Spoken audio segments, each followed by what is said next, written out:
Eh ben salut tout le monde, ça y est on y est, Street Show. Aujourd'hui on n'est pas à Paris, on est à Avranches. Mais c'est génial, voilà, vous êtes chez moi. En fait, je vous amène chez moi avec un super invité, il est aussi d'Avranches, c'est Fat Babs. Comment tu vas Fat Babs? Allez check. Super. En fait on va dire pourquoi on est là ce soir, parce qu'on voulait faire découvrir aux gens la Normandie. Mais parce que toi aussi tu es d'ici et tu es en concert ici. Exactement, Okay. je suis né dans l'hôpital d'Avranches, à quelques mètres d'ici. Et je suis en concert ce soir au 49 Bar, un nouveau bar, c'est une des premières fois qu'on fait une soirée là-bas. Voilà. Donc on va tester ça. Alors parce que c'est marrant, parce qu'en fait on fait l'interview dans un autre bar, le Place to Beer. Bienvenue ici les amis au Place to Beer, le P2B. Et ce soir tu seras au concert au 49, on met en avant deux bars ce soir, exceptionnellement dans le Street Show. Alors ça te fait quoi de revenir en fait à domicile? Parce que comme dirait Orelsan, après avoir fait le tour du monde, nous ce qu'on veut c'est être à la maison. C'est un peu cette phrase, elle est un peu pour toi ce soir. Exactement, alors moi en fait, je suis très attaché à mes racines. Il y a toujours énormément de gens qui m'ont soutenu en Normandie. Ouais. Et j'aime la Normandie, j'aime Avranches, j'ai fait mes études ici. Donc j'ai toujours eu un noyau dur de gens qui m'ont soutenu là où j'ai commencé. Et c'est pas parce que je vais jouer à Paris ou dans d'autres endroits du monde que j'arrêterai pas d'essayer de promouvoir la culture dans la région, dans ma région de naissance en fait, si tu veux. Parce qu'en fait, moi je te suis sur tes réseaux, tu étais en Inde la semaine dernière quand même. Ouais, exactement. Et là, tu es retour à la maison en fait. Exactement, je suis rentré en Bretagne parce que j'habite en Bretagne, on est worldwide. Mais ouais, c'est vraiment, j'attache énormément d'importance à la culture locale. Tu vois, quand j'étais un peu plus jeune, j'étais très content qu'il y ait des soirées, que je puisse bouger, qu'il y ait des bars qui acceptent de jouer encore de la musique fort, même après minuit. Tout ça, tu vois, c'est qu'on a plus le droit aujourd'hui de jouer après minuit ici. Bah ouais, voilà, c'est pour ça. Et je sais que lui, il accepte, donc ça me fait super plaisir. Et ouais, pour moi, c'est super important de soutenir. On partagera également des liens, il y aura sûrement des vidéos de ton concert de soir. On vous mettra ça à Streeter. Vous voyez Fat Babs sur scène. Parce que toi, tu as un terme un peu particulier. Tu n'es pas chanteur, tu n'es pas DJ, tu es beatmaker. Mais voilà. DJ quand même, producteur, j'arrive plus à être sûr. Multicasquette. Tu vas trop loin, tu vas beaucoup trop loin. Alors, mon vrai métier premier, c'est quand même d'être producteur. Je suis producteur de musique. Et après, j'ai travaillé quelques techniques de DJ pour pouvoir produire et mettre en avant ma propre musique moi-même en DJ set. Parce que comme tu disais, donc tu mixais il y a une dizaine d'années, une quinzaine d'années dans les bars dans le coin, dans la Normandie, Basse-Normandie. Ouais. Et tu as fait une rencontre, celle de Naman, c'était en 2011. Ouais. Comment s'est passée cette rencontre en fait On s'est rencontrés tous les deux à Rennes via l'intermédiaire d'un pote à nous qui s'appelle Incut Prod, qui faisait déjà des instrus pour lui. Et c'est quelqu'un qui avait dit qu'on pouvait matcher ensemble, tu vois. On s'est rencontrés une après-midi, on a fait Rumors Zagwan, le titre qui est dispo sur YouTube. Et voilà, depuis ça fait presque 10 ans qu'on est ensemble et qu'on ne s'est pas lâché. Vous êtes un petit couple, mais juste musical, hein. Enfin pote. Voilà, ouais, il a sa femme, j'ai ma femme. Voilà, qu'il n'y ait pas de confusion, voilà, c'est purement professionnel et amical. Mais c'est de l'amour. C'est de l'amour quand même, parce que la musique c'est de l'amour. Exactement, c'est le partage c'est l'amour. Et donc le reggae, quoi, t'es parti dans le reggae en fait. Ouais, alors moi j'écoute, c'est un des plus chanteurs de reggae. Ouais, voilà, alors moi justement dans la musique de Naman, j'essaie d'apporter une petite touche hip-hop pour urbaniser un petit peu le truc, une petite touche un peu de plein de styles différents. Et on s'est surtout vraiment entendu sur le crossover, si tu veux, entre lui ses affinités avec le reggae et moi mes affinités avec le hip-hop. Et voilà, on a un peu imbriqué les deux et on est tombé dans une période en plus où le reggae hip-hop en Jamaïque était une musique qui marchait énormément. Ils appelaient ça le reggae revival. Et voilà. Donc on est tombé dans cette ère-là et on a eu de la chance et les astres étaient avec nous et bam, c'est cool. Vous avez créé un label aussi tous les deux? Exactement, alors le label on l'a créé avec notre manager qui s'appelle Peter. Donc moi, Naman, Peter. Yes, hi Peter. Yeah. Et maintenant on travaille aussi avec Erika, avec qui tu as pu… Oui, salut Erika. Salut Erika. Et voilà, donc c'est un label, un label dédié, on appelle ça un label dédié, c'est-à-dire que c'est un label qui s'occupe que des affaires de notre label. Donc de Naman. Et un petit peu de moi aussi. Et vous êtes d'autres artistes ou pas? Non, voilà, c'est ce qu'on appelle un label dédié. Pour l'instant, il y a oui, d'accord, oui, c'est ce que tu es en train de dire. Voilà, il n'y a que nous sur le label. Parce que si tu veux, moi j'apporte ce petit supplément et c'est Naman qui nous fait, l'entité Naman qui nous fait vivre tous et qui nous permet d'avoir ce label et de pouvoir produire notre musique en totale indépendance. Alors c'est vrai qu'au début, toi on te voyait tout le temps en accompagnateur en fait, tu étais dans les 2011, 2012, 2013, enfin même maintenant encore, de Naman.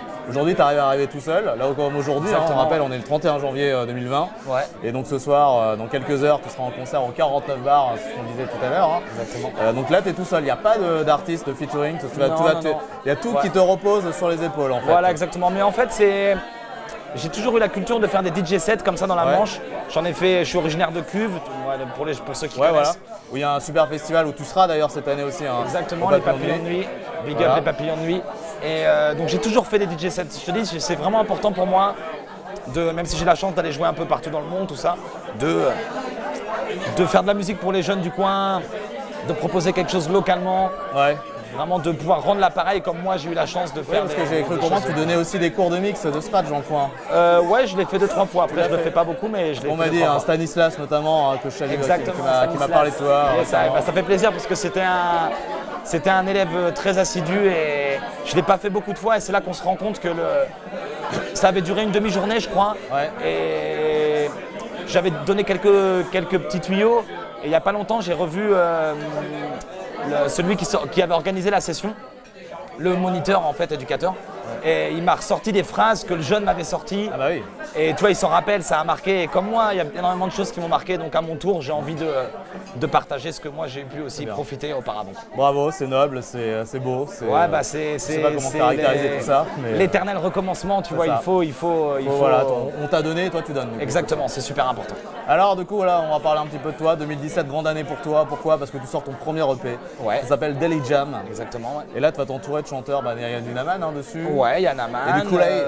Il y a Kool-Aid. À l'époque, on s'est même rencontrés dans une autre radio sur Paris, Radio VL. Radio VL, exactement. Vous avez fait un live. Kool-Aid avait chanté. Du coup, comment se passent ces collaborations? C'est toi qui vas vers les gens. Tu les connaissais d'avant? Kool-Aid depuis longtemps?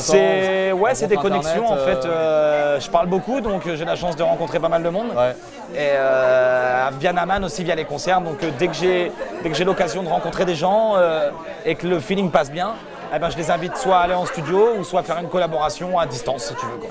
Et donc, mais ça se fait souvent à l'affinité. Et après pour Music is for Kids, je l'ai un petit peu plus fait je me suis fait plaisir, disons, je me suis fait des petits kiffs. On va y venir justement à Music is for Kids, c'est son album qui vient de sortir. Mais juste avant, toi tu crées un événement, c'est-à-dire qu'il y a des artistes qui sortent un album dans une année, un EP, toi t'en fais deux en 2020, en 2019 pardon. C'était l'année dernière, tu sors Holidays. Ouais.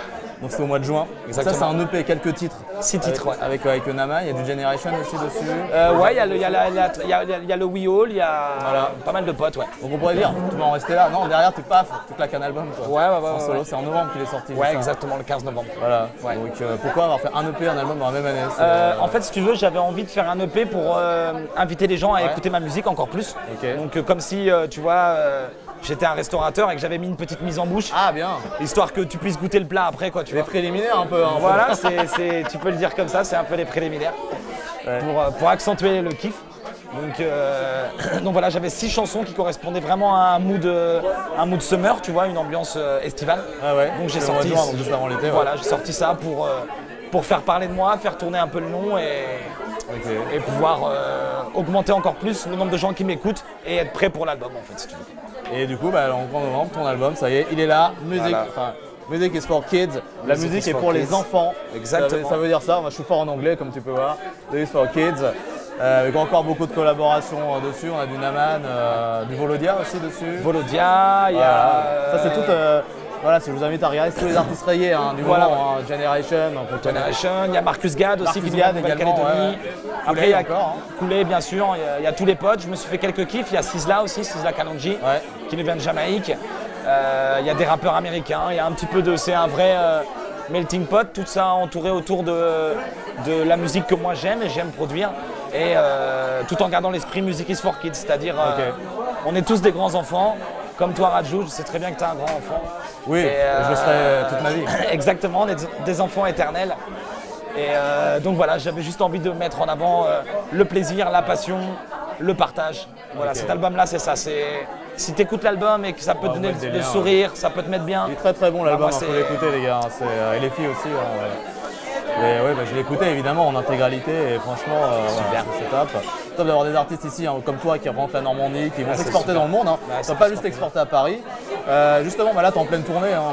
Tu as fait beaucoup de dates, tu n'arrêtes pas là, tous les week-ends. Non, ça n'arrête pas, c'est clair. Tu as joué à Paris, tu as joué à Cherbourg aussi. Ouais, j'ai joué à Cherbourg, c'est quoi là donc c'est un peu une tournée, une tournée pour promouvoir l'album en fait. Ouais, exactement. J'ai fait une dizaine de dates. On est passé par Nantes, par Rennes, par Paris. Et on a fait quelques dates. Je fais quelques premières parties des Generation aussi. Et ça s'est super bien passé. J'ai eu plein de bons retours. C'est très bien le live parce que tu vois, c'est là que tu vois directement les gens est-ce qu'ils aiment le truc, ouais. tu vois. Et on a eu des super retours. Ok, justement, ton meilleur souvenir, justement, enfin ta meilleure date. Là, on balance parce que j'ai demandé aussi ta pire date sur celle que t'as le moins aimé. Sur cette tournée, ouais. Celle que j'ai le plus aimée. Ouais, celle que t'as le plus aimée, celle que t'as le moins aimée.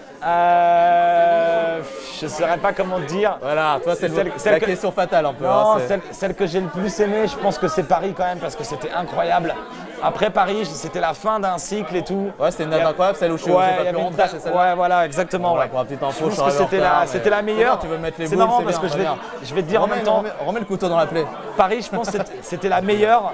Et en même temps, c'est une de celles où j'ai eu le plus de galères de technique, où j'étais vraiment fatigué physiquement et tout, tu vois. Avec toi, il y avait Naman surtout. Ouais, il y avait Naman, mais c'était tellement la folie, tu vois. C'était dans les excès dans tout, donc c'est là que c'est.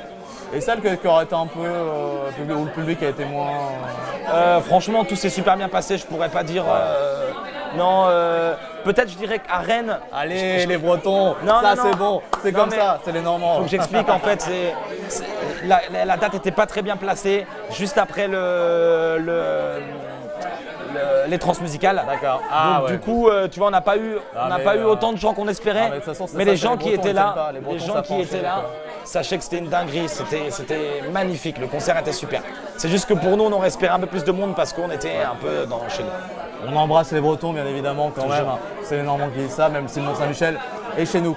Bon, alors on va juste terminer par tout, parce que tu as fait le tour du monde. Tu es en Inde, tu es souvent en Inde d'ailleurs. Tu n'as pas encore été au Sri Lanka, tu me l'avais déjà dit. Non, mais j'irai un jour. Tu vas en Jamaïque, tu as déjà été en Jamaïque, tu as déjà été un peu partout. Il y a des clips merveilleux, on va vous mettre tout ça, vous voyez ça. Il y en a que vous connaissez, hein, vous êtes pas mal à connaître. Mais voilà, je voulais vous présenter Fat Bab aujourd'hui dans le Street Show. Merci d'être venu. Juste le meilleur pays, le pays que tu as le plus kiffé. Le pays que j'ai le plus kiffé, la Polynésie française. Sérieux? Ouais. Je pensais que tu allais me dire l'Inde ou un truc comme ça, je m'attendais à l'Inde. Non, c'est la Polynésie française. Ouais, la Polynésie pour française. Les filles sont mieux là-bas? Non, c'est pour les paysages, la gentillesse des gens. En fait, je dirais que la Polynésie française et la Nouvelle-Calédonie, c'est les deux endroits dans le monde. Et le Pérou, si j'ai pouvoir en mettre trois, parce que le Pérou c'est le premier voyage que j'ai fait de ma vie, mais la Polynésie française et la Nouvelle-Calédonie c'est deux endroits splendides et c'est des paysages que... D'accord. Voilà, des trucs hors du commun. Eh ben écoute, force à toi pour ce soir, on est le 31 janvier 2020. Force à toi pour ton concert au 49 bars où vous partagez les liens de tous les bars. Merci d'avoir été invité à cette nouvelle formule du Street Show et à très bientôt pour un nouvel épisode. Ciao, ciao, bisous. Big up.